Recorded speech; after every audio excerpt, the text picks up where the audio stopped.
Ito naman yung passion fruit. Pinatanim ko dito sa beach. Ilang buwan din na to?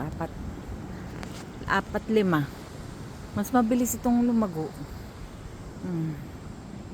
Tapos ito ang ginawa ng bayaw ko. Gumawa rin siya ng gapangan.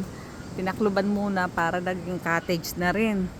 Tapos sabi niya pag may bunga natatanggalin niya yung pawid para lumaylay na lang dyan ang bunga.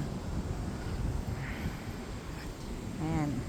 Itinanim niya sa drum tapos binutasan niya. Ayan, pinagapang na niya. Malago na siya. Bali, ilang puno sa isang drum ang tanim niya? Dalawa. Malago eh. Mas mabilis tong lumago kaysa doon sa bukid. Siguro dahil ang passion fruit kasi mas gusto yung yung naiiga agad na lupa. Ayaw niya ng matubig. Yung buhaghag ang lupa.